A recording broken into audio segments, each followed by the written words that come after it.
I am Ferdinand Marcos, and I am the President of the Republic of the Philippines. I stand today on behalf of 110 million Filipinos. Magandang tanghali, magandang Malacanang Press Corps.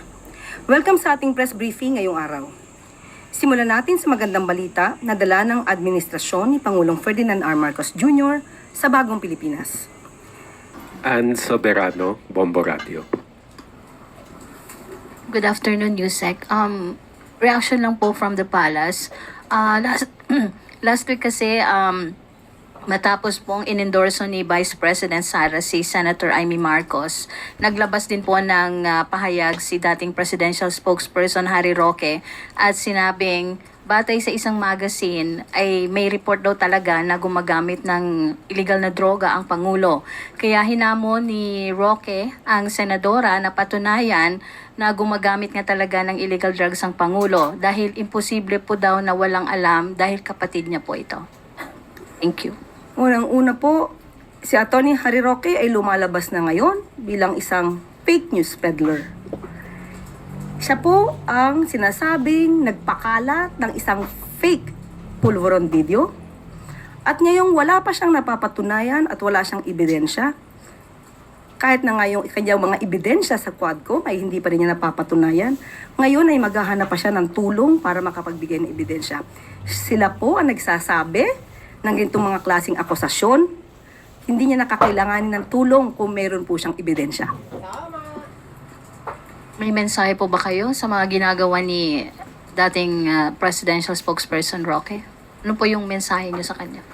Go home. Thank you po. Moving on to other news, Maricel Halili, News 5. Magandang tanghali po, Yusek. Merong lumabas na Pulse Asia survey na nagpapakita na malaki po yung ibinaba ng approval at trust ratings ni President Marcos. How concerning is this for the President? Nalaman po natin na ang respondents dito ay 2,400. So, sa 2,400, hindi naman po ito nagre-reflect ng sentimiento ng kabuuang more than 100 million people or Filipinos in the country. But dahil nga nakita at nabanggit natin itong mga fake news, sumasalamin din po ito sa impluensya ng mga fake news na nagkakalat. Katulad na sinabi, meron ng findings na nabanggit ang Reuters. At ito ay galing sa isang Israel-based data intelligence firm or disinformation security firm. And I quote, "The level of coordinated disinformation seen in the Philippines was far above the typical 7% to 10% range of online conversations globally about highly sensitive or polarizing issues." End quote. So, kung ang mga tao man na ito ay nagbigay ng kanilang mga opinyon, maharahil ay bunga ito ng mga fake news. At kung ito man ay totoong nagkaroon ng pagsagot, hindi na naman ito pabayaan ng gobyerno. Dahil dapat natin malaman ang mga respondents, saan ang mga respondents, ang mga respondents ba ito ay nakakatanggap ng totoong news o naiimpluwensyahan ng fake news. So ang mga respondents ba na ito ay hindi nakakarating ang tulong ng gobyerno? So dapat din po nating malaman ito sa parte ng administrasyon. At kung ano man po ang nagiging desisyon ng Pangulo at ng administrasyon, at ito'y magre-reflect sa isang survey na naisin pa rin po at ipapatupad pa rin po ng Pangulo kung ano ang nasa batas, kung ano ang tama, at hindi kung ano po ang sasabihin sa isang survey. Pero, ma'am, considering that the survey was conducted from March 23 to 29, or just a few days after the arrest of the former president, sa tingin po ba ng Malacanang gaano kalaking factor yung politika sa naging resulta ng survey, especially yung nangyari kay former president? Okay, lumalabas nga po dito na bumaba di umano ang rating, no, approval rating ng Pangulo. Pero sabi nga po natin, ito ay titignan pa rin po ng administrasyon. Hindi naman po natin, hindi papansinin kung ano ang mga sinasabi ng survey. Pero muli, 2,400 ay hindi po ito kabuuan na sentimiento ng buong Pilipinas. Tama. Magtatrabaho pa rin po ang Pangulo, katulad ng aking sinabi, kung ano ang tama, kung ano ang sa batas. Hindi dahil ito ang idinidikta ng tao na hindi naman naaayon sa batas. Correct. Ma'am, last point. During the interview of Pulse Asia President Ronald Holmes over through FM, kanina lamang po ito.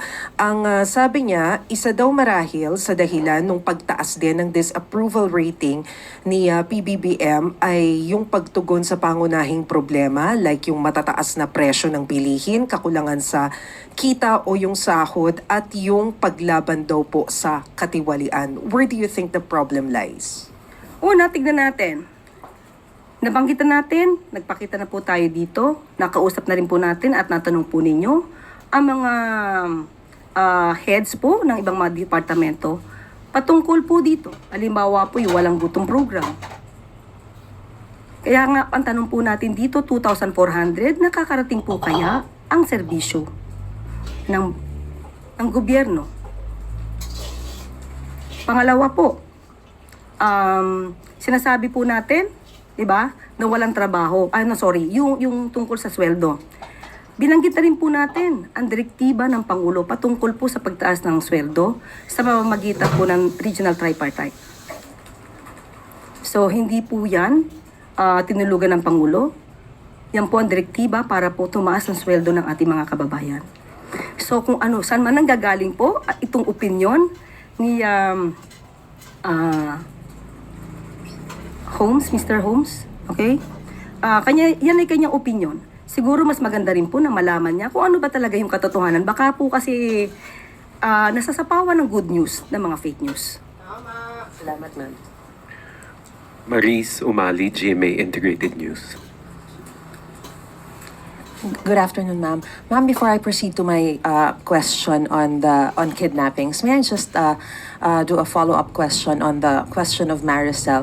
I understand that the 2,400 who were asked in the survey are not representative of the general sentiments of the millions or hundreds of millions of Filipinos. But are you alarmed or are you concerned by the fact that survey results somehow shape the decision-making of individuals, especially when it comes to elections or since we already have an upcoming election? Yeah, that's the reason why we have this directive from the President that we should curtail fake news.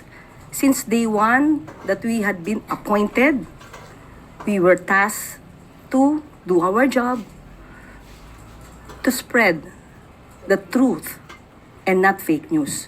Totoo po yan. Sinabi po natin before na ang fake news makakapag-diskaril ng isipan ng tao, ng taong bayan. Kaya nga po gumagawa ngayon ng aksyon, nagkakaroon po ng pagpupulong ang Presidente, ang Pangulo, sa mga heads of the agencies, especially DICT, para po matugunan na po at mabawasan na po itong mga fake news na nagkakalat, lalong-lalo na po ngayon, campaign season.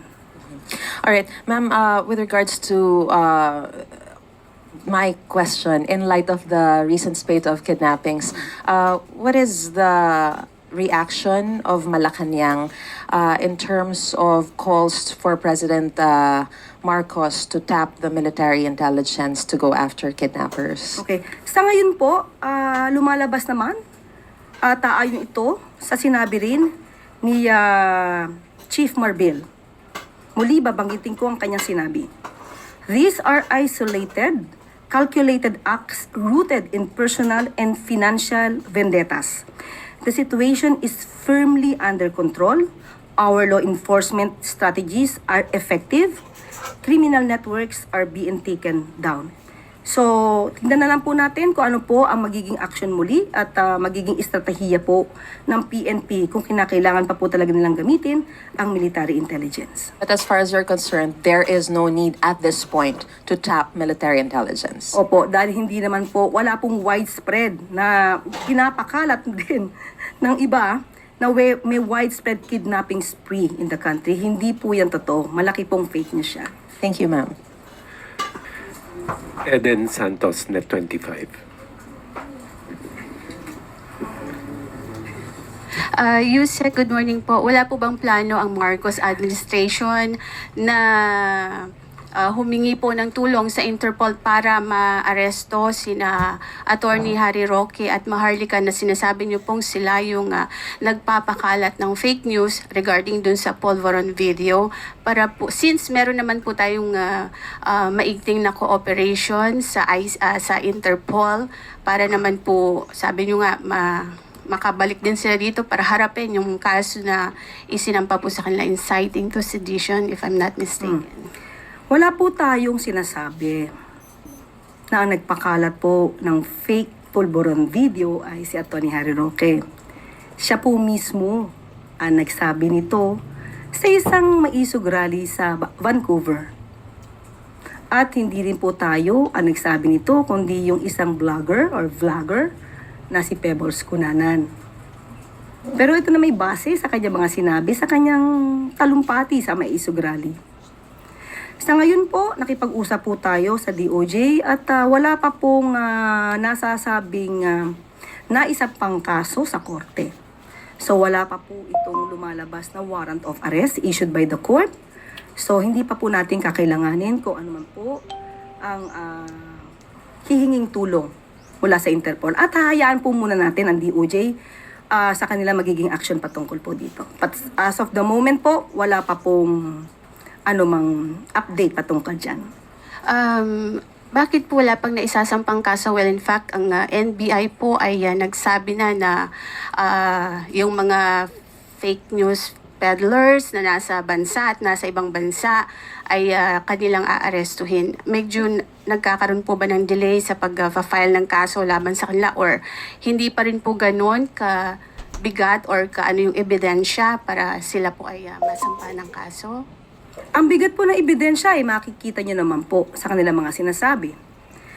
Ito po ang kaibahan siguro ng ating administrasyon sa kasalukuyang administrasyon. Binibigyan po natin ang bawat suspect or respondents ng due process. Kailangan po nilang ma-enjoy, kailangan din po nilang ma-enjoy this right to due process. Hindi po ito basta-basta maghuhusga. Kailangan po itong dinggin, bigyan po sila ng karapatan na sumagot, mag-file ng kanilang counter affidavits.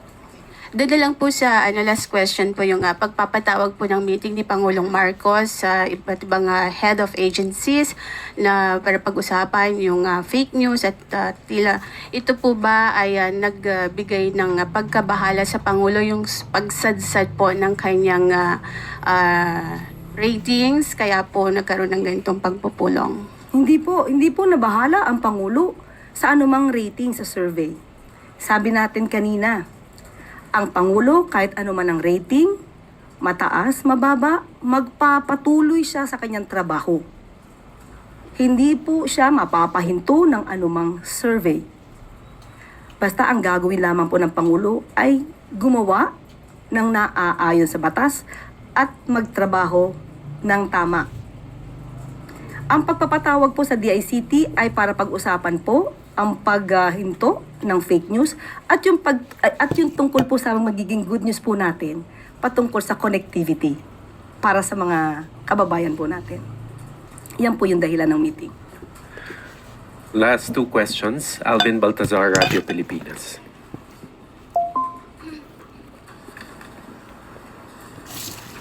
Yusek, any update po doon sa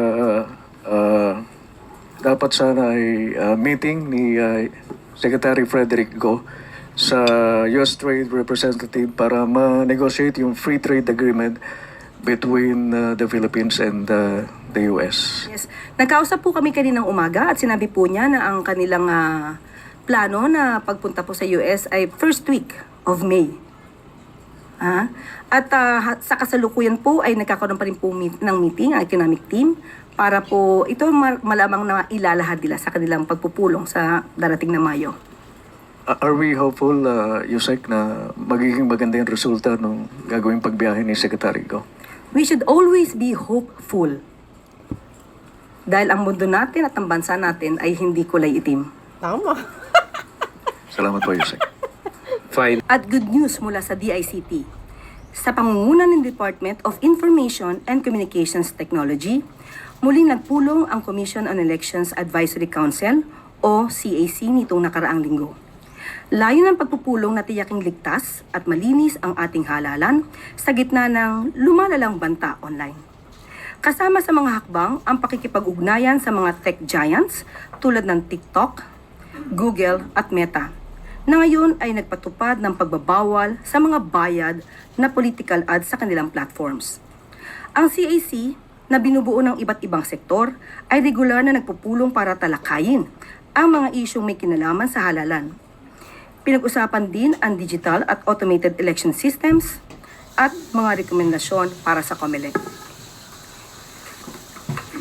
Bilang tech partner ng halalan, katuwang ng DICT ang COMELEC sa pagpapatatag ng digital infrastructure.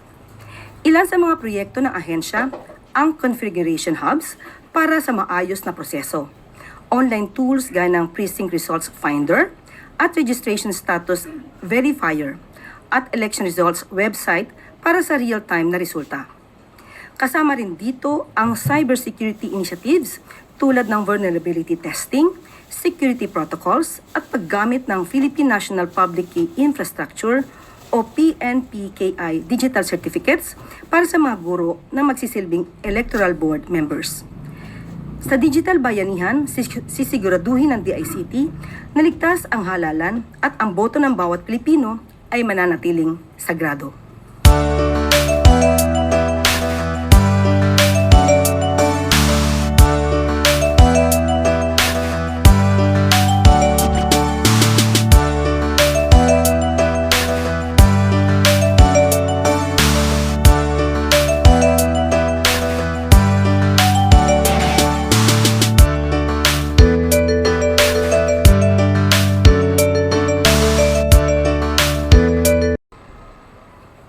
At sa ating huling good news, dahil sa direktiba ng ating Pangulo at mabilis na aksyon ng PNP Anti-Kidnapping Group, naaresto na ang 3 suspect sa pagdakip at pagpatay sa Filipino-Chinese businessman na si Anson Ke at sa kanyang driver na si Armani Pabilio.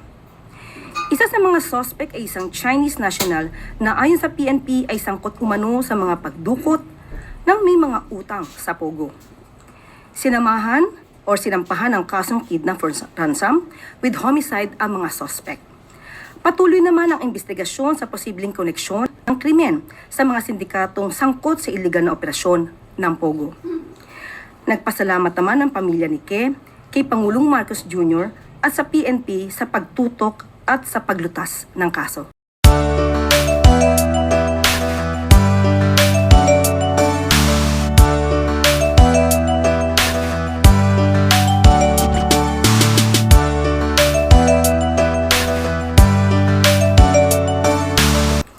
At yan po ang good news natin sa araw na ito.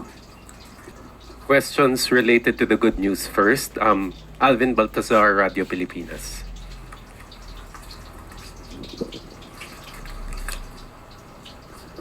Good afternoon po. In correction doon sa third good news natin, following the arrest of the three three suspects in the kidnapping slay case, the Philippine National Police has formed a joint anti-fake news action committee to reinforce its commitment to truth in information. Does the Palace agree with the move of the Philippine National Police that there are efforts of misinformation and disinformation that threaten public trust, peace, and national stability? Yes, opo. Napakaganda po niyang gagawin. Dahil kanina lamang po, nagkaroon po tayo ng pag-meeting kasama po ang CDICT Secretary Aguda kasama po ang Pangulo at pinag-uusapan po kung paano talaga po mapapahinto itong fake news. Kamakailan lamang po ay nalaman din natin itong good news natin na nahuli na nga po ng PNP Anti-Kidnapping Group ang 3 suspect dito sa nasangkot sa kaso ni Mr. K.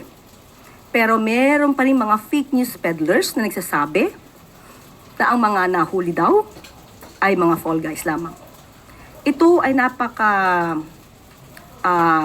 hindi maganda na mula sa mga fake news peddlers o sa ibang mga tao na nagsasabi na ang ibinabalita mismo ng gobyerno at ng mainstream media ay fake.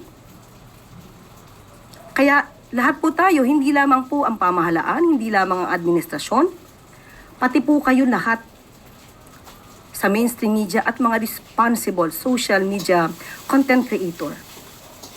Magtulong-tulong po tayo na supuin ang fake news na ito. Dahil sabi nga natin, kapag ang fake news ay lumaganap, mismo sarili natin pagdidesisyon ay maaari na tayong magkamali dahil ito ay impluwensya lamang ng fake news. Ace Romero, Philippine Star. Yusek, in relation to the sectoral meeting that you had, I believe hours ago or within the ngayong araw po yung DICT meeting. Meron pa po ongoing. Lumabas lamang po ako. Okay. Pero meron na po bang mga direktibang nilabas ang Pangulo patungkol dun sa sinasabi ninyong paglaban sa disinformation? Meron po. Pero hanggat hindi pa po natin ito nadidetalye o nakukumpleto, hayaan niyo po munang hindi ko muna to sabihin. At kapag po nakumpleto na po ang mga detalye at kaya na po itong i-implement, ibibigay po namin sa inyo ang mga detalye. Pero bago po kayo umalis para sa briefing na ito, ano na po yung mga pwede niyong ibahagi? Kahit yung mga points lang na raise. Basta ang direktiba po ng Pangulo, sawatain, pigilan ng fake news. Marami na po, hindi lamang po ang Pilipinas ang nagsasabi, kahit po yung ibang mga firms mula sa ibang bansa, nagsasabi na po na dumadami po talaga ang fake news dito sa Pilipinas. So hindi na po ito biro. Dapat po talaga itong bigyan ng pansin.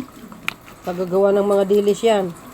Clay Pardilla, People's Television.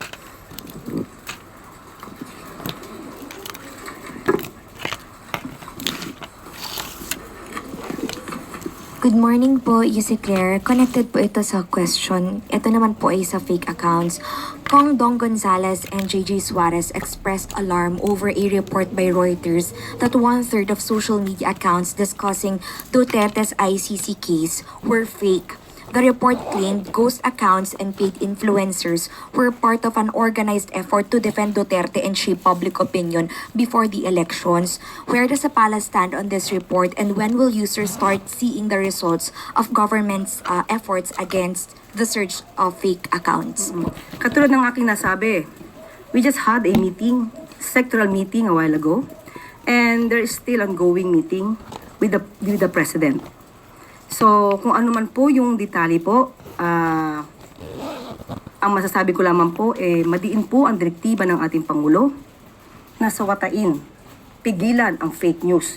Hindi po ito nakakaganda sa gobyerno, hindi po ito nakakaganda sa ekonomiya, at hindi rin po ito nakakaganda sa taong bayan.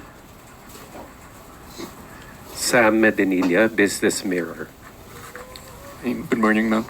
In relation, ma'am, regarding dun sa sectoral meeting with the President at saka the ICT this morning, bukod po sa fake news, may other matters pa po ba na pag-usapan? Like internet connection enhancement or cybersecurity during po dun sa sectoral meeting? Thank you po. Meron po. Ang pinag-uusapan din po natin ay magkaroon ng magandang connectivity. Isa po ito sa proyekto ng ating Pangulo.